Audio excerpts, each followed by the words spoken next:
कौन सी स्त्री जवानी में ही विधवा हो जाती है? कर्मफल कैसे काम करता है? कौन सी स्त्री जवानी में ही विधवा हो जाती है? दोस्तों, कहते हैं जोड़ियां ऊपर वाला ही बनाता है। जिसके जैसे कर्म होते हैं उसके आधार पर ही उसे पत्नी, पुत्र, पिता, भाई बहन, रिश्तेदार और पड़ोसी मिलते हैं। पूर्व में उसने जिसके साथ जैसा किया होता है वो अपना बदला लेने के लिए उसका संबंधी या रिश्तेदार बनता है। ये कर्म की खेती है। यहाँ हमें काटने को वही मिलता है जो हम बोते हैं। यदि किसी को स्त्री से दुख मिल रहा है या कोई स्त्री पति से दुखी है, किसी का पुत्र निकम्मा है या कोई पिता बच्चों को कष्ट देने वाला है, ये हमारे जीवन में तभी घटित होता है जब हमारा कोई पूर्व का अपराध होता है। हमने देखा है कि किसी की जोड़ी विधाता ऐसी मिला देता है जो वे पूरे जीवन में एक दूसरे से कष्ट पाते हैं। कभी उनमें बनती नहीं है। वे एक दूसरे को अपने शब्दों से, अपने कर्मों से चोट पहुंचाते रहते हैं।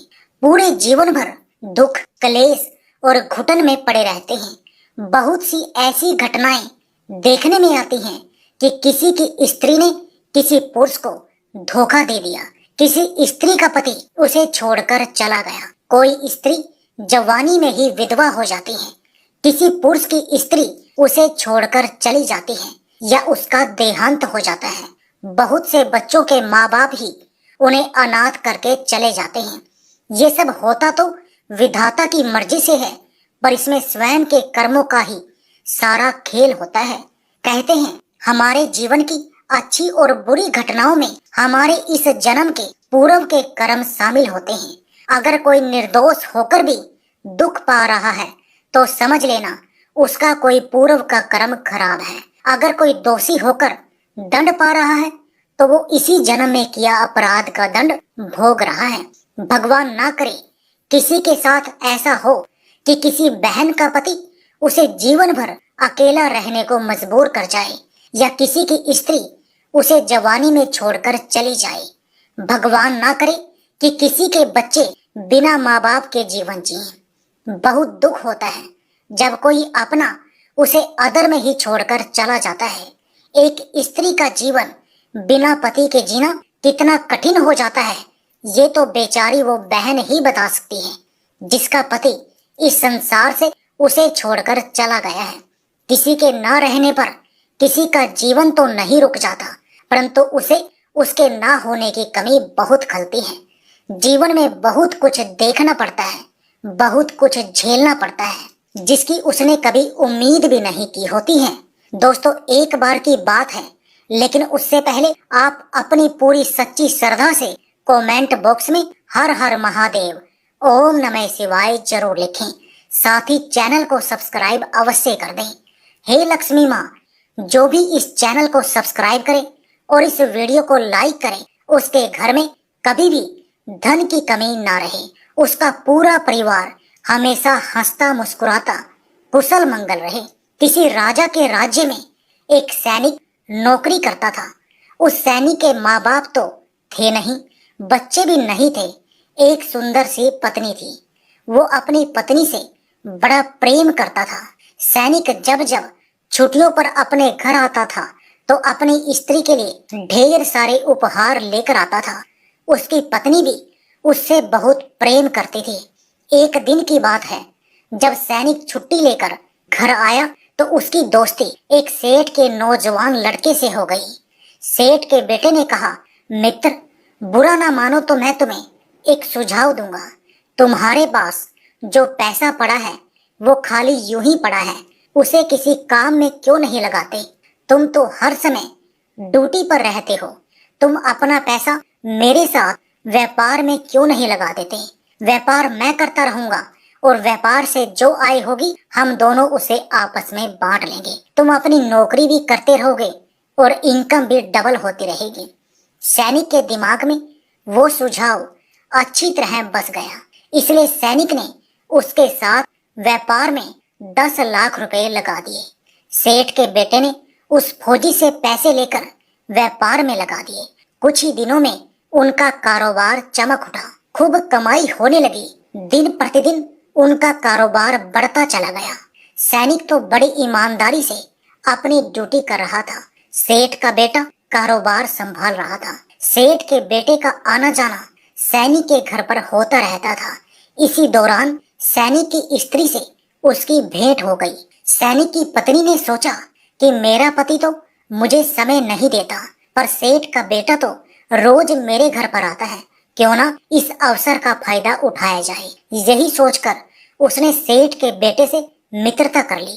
कहते हैं कुटिल स्त्रियां चाहे अपना पति कितना भी रूप गुण और बल में निपुण हो, फिर भी पर पुरुषों में आसक्त हो ही जाती हैं। अब तो सेठ का बेटा रोजाना उसके घर पर आने जाने लगा। दिन प्रतिदिन उनके बीच प्रेम संबंध गहरा होता चला गया।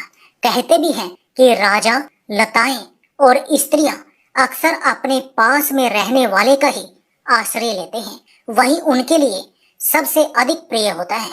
इस प्रकार दोस्तों उन दोनों की नजदीकियां बढ़ती चली गई। एक दिन की बात है, सेठ का बेटा सैनिक के घर में सोया हुआ था। उसी दिन सैनिक को छुट्टी मिलती है और वो अपनी स्त्री के लिए ढेर सारे उपहार लेकर घर आता है। मन में अपनी पत्नी से मिलने की उमंग थी। सोच रहा था कि जब मैं अपनी पत्नी से मिलूंगा तो वो मुझे देखकर एकदम खुश हो जाएगी। मगर उसे क्या मालूम था कि उसकी स्त्री किसी और को अपना दिल दे बैठी है। सैनिक जब अपने घर आता है तो उसके घर के दरवाजे अंदर से लगे हुए थे। सैनिक दरवाजा खटखटाता हुआ आवाज लगाता है, पर उस समय सेठ का बेटा उसकी स्त्री के साथ सोया हुआ था। अपने पति की आवाज सुनकर पत्नी घबरा गई, क्योंकि उसकी चोरी पकड़े जाने वाली थी। सोचने लगी, यदि मेरे पति ने मुझे सेठ के बेटे के साथ देख लिया तो वो मुझे जरूर मार डालेगा। यही सोचकर उसने सेठ के बेटे को एक संदूक में छिपा दिया और सज संवर कर घर का दरवाजा खोला। उसे तो पता ही था कि उसका पति द्वार पर खड़ा है, इसलिए वो द्वार पर ही अपने पति की बाहों में लिपट गई। वो सैनिक भी उससे मिलकर बहुत खुश हुआ। वो अपने पति से सिर्फ दिखावटी प्रेम कर रही थी ताकि उसका ध्यान कहीं और न जाए। वो दरवाजे से सीधे पति को छत पर लेकर गई और वहीं पर चारपाई डाल दी। भोजन, पानी, कपड़े सब वहीं पर लाकर दे दिए। अब तो वो दौड़ दौड़ कर पति का हर कार्य करने में लगी थी। सैनिक भी अपनी स्त्री के व्यवहार से बड़ा प्रसन्न था। सोच रहा था, मेरी स्त्री मुझे कितना प्यार करती है। जब से मैं आया हूँ तब से मेरी सेवा में लगी हुई है। मित्रों, थोड़ी देर के बाद सैनिक को नींद आ जाती है। वो उसे अच्छी तरह सुलाकर अपने आशिक सेठ के बेटे के पास जाती है, जो काफी देर से संदूक में बंद था। उसने उसे संदूक से निकाला और दोनों ने उस सैनिक को मारने का षड्यंत्र रच दिया। सैनिक गहरी नींद में सोया हुआ था, इसलिए उसने पहले तो उसे रस्सी से बांध लिया, उसके बाद तकिए से दम घोंटकर उसे मार डाला और उसके शव को जलाकर जंगल में फेंक दिया। दोस्तों, इधर सेठ के बेटे ने सोचा कि अब तो सैनिक का सारा पैसा मेरा ही हो गया है। अब मैं इस पैसे को लेकर परदेश चला जाता हूँ, वहीं रहकर व्यापार करूंगा। यही सोचकर वो उस स्त्री को बिना बताए वहां से चला गया। जब उस स्त्री ने सेठ के बेटे का कोई अता पता नहीं पाया तो वो बहुत दुखी रहने लगी और एक दिन उसने नदी में कूदकर आत्महत्या कर ली। सेठ के बेटे की राह का जो कांटा था अब वो भी निकल चुका था। यह देखकर सेठ का बेटा बड़ा खुश होता है कि अब तो सारा पैसा उसी का हो गया। इस पैसे में से किसी को एक फूटी कौड़ी भी नहीं देनी है। सेठ के बेटे ने बड़ी धूमधाम से अपना विवाह रचा लिया और आनंद की जिंदगी जीने लगा। अब तो वो अपनी नई दुनिया में मगन था। पिछली घटना को वह बुला चुका था। कुछ दिन बाद सेठ के घर में एक लड़का पैदा होता है। अब तो सेठ का बेटा और भी ज्यादा खुश हुआ कि भगवान की बड़ी दया है, खूब सारा पैसा मेरे पास है, कारोबार भी अच्छा खासा चल रहा है। घर में अब एक बेटा भी आ गया।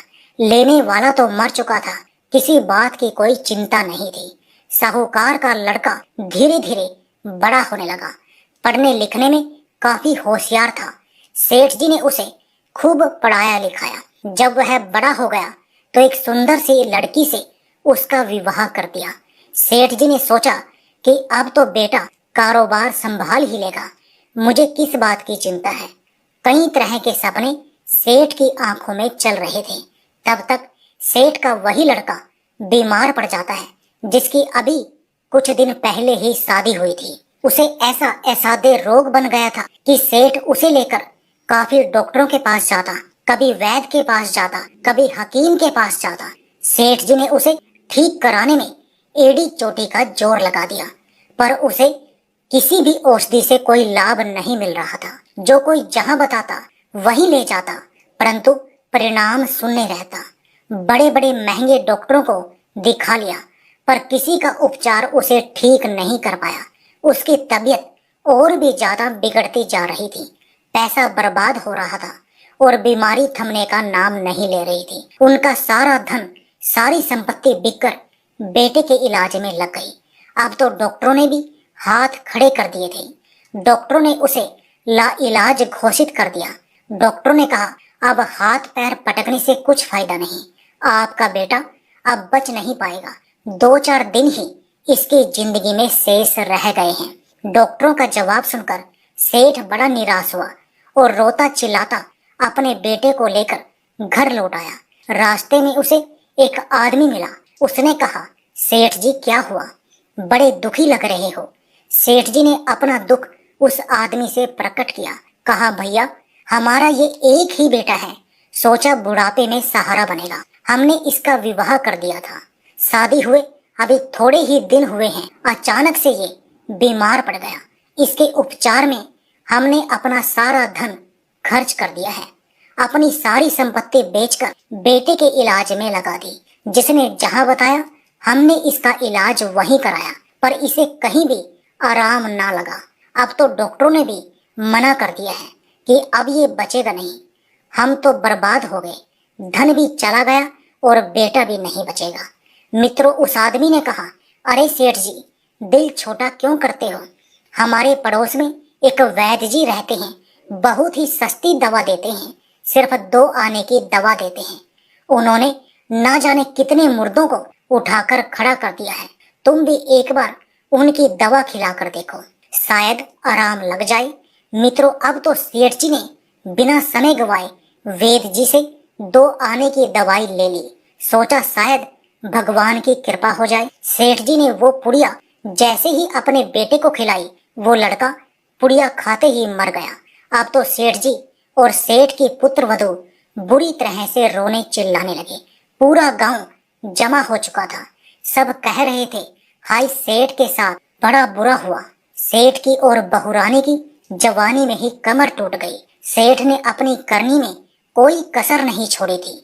अपनी सारी धन दौलत बेटे के इलाज में लगा दी, फिर भी भगवान ने उनका बेटा नहीं बचाया। सारे लोग शोक मना रहे थे। उसी समय एक महात्मा जी आते हैं। महात्मा जी ने पूछा, क्या हुआ, किस लिए रोना धोना पड़ा है। तब गांव वालों ने बताया, महात्मा जी, सेठ का इकलौता बेटा था। सेठ ने अपनी सारी संपत्ति बेचकर उसका इलाज कराया, फिर भी वो बचा नहीं। अब महात्मा जी सेठ को समझाने के लिए पहुंच गए कि हे सेठ, रोना धोना छोड़ो, ये दुनिया तो आनी जानी है, आज नहीं तो कल यहाँ से जाना ही है, फिर शोक कैसा। तब सेठ बोला, हे महात्मा जी, जिसका जवान बेटा मर जाए वो शोक नहीं करेगा तो क्या करेगा। महात्मा जी बोले, अरे सेठ जी, आज तो तुम रो रहे हो, पर उस दिन तो तुम बहुत खुश हो रहे थे। महात्मा जी के इतना कहते ही सेठ चौंक कर बोला, किस दिन।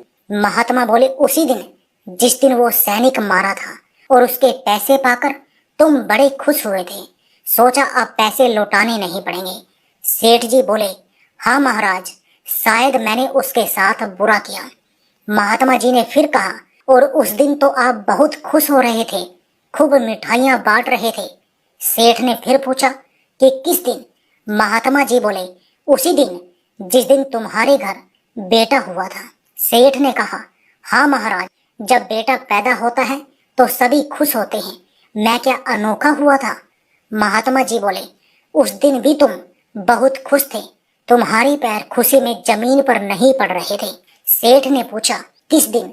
महात्मा ने जवाब दिया, उसी दिन जब बेटे का विवाह करके बहू लाए थे।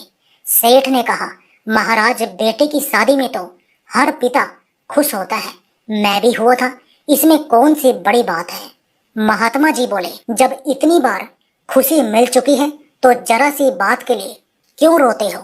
सेठ ने कहा, महाराज, ये जरा सी बात आपके लिए होगी, मेरे लिए जरा सी बात नहीं है, मेरा जवान बेटा गया है। महात्मा जी बोले, सेठ जी, आपका जवान बेटा वही सैनिक है जिसको तुमने अपने हाथों से मारा था, वही अपना हिसाब चुकाने के लिए तुम्हारे घर बेटा बनकर आया। उसकी पढ़ाई लिखाई में, उसके खेलने खाने में, उसके विवाह में, उसके इलाज में जो जो पैसे खर्च हुआ वो सब उसने अपना पिछले जन्म का हिसाब पूरा किया। कुछ डॉक्टरों को दिलवा दिया और कुछ स्वयं खर्च कर लिए। 2 आने पैसे बचे थे, वो भी वैद्य जी को दिलवा दिए। अब कर्मों का लेना देना पूरा हो चुका है। सेठ जी ने कहा, चलो, हमारे साथ तो जो हुआ सो हुआ, लेकिन वो जवान बहू रानी घर में रो रही है, उसने इसका क्या बिगाड़ा था जो उसे भी धोखा देकर विधवा बनाकर चला गया? महात्मा जी बोले, ये वही स्त्री है जिसने तुम्हारे साथ मिलकर अपने पति को मारा था, जिसके साथ तुम्हारा अवैध रिश्ता था। इसने अपने पति को धोखा देकर तुम्हारे साथ प्रेम किया था। आज वो इसे जवानी में धोखा देकर चला गया, हिसाब बराबर हो गया। तुम दोनों ने जो उसकी हत्या की थी उसका हिसाब तुम्हें अगले जन्म में चुकाना पड़ेगा। जो स्त्री अपने पति के साथ धोखा करती है और पर पुरुष के साथ संबंध रखती है, उसका अगले जन्म में जवानी में ही पति से अलगाव हो जाता है। दूसरी बात, जो स्त्री अपने पूर्व जन्म के पति के साथ अत्याचार करती है, उसे जान से मारती है, उसे छोड़कर चली जाती है, पति से पहले सब काम करती है, उसका भी पति के साथ संबंध विच्छेद हो जाता है। जो स्त्री अपने पति को सुख से वंचित रखती है, उसको भी अपने पति का वियोग सहना पड़ता है। ठीक यही हाल पुरुषों का भी होता है। जो पुरुष अपनी स्त्री को दुख देता है, उसे धोखा देता है, उसे पति के सुख से वंचित रखता है, पत्नी को छोड़कर पर स्त्री से संबंध रखता है, वो भी जवानी में विदुर हो जाता है। जीवन भर उसे स्त्री का सानिध्य प्राप्त नहीं होता। मित्रों, ये तो कर्मों का लेखा जोखा है, जैसा किया है वैसा भोगना ही पड़ेगा। सेठ अब समझ चुका था कि उसे उसकी करनी का फल मिल चुका है। दोस्तों, जीवन में किसी के साथ कभी धोखा नहीं करना चाहिए। तो इस कहानी के बारे में आपकी क्या राय है, कमेंट करके जरूर बताएं। दोस्तों, आपको हमारी ये मजेदार कहानी कैसी लगी, आप हमें कमेंट बॉक्स में जरूर बताएं। यदि आपके पास भी ऐसी कोई प्यारी सी कहानी है या फिर ऐसी कोई कहानी जिससे कुछ शिक्षा मिले, तो आप हमारे साथ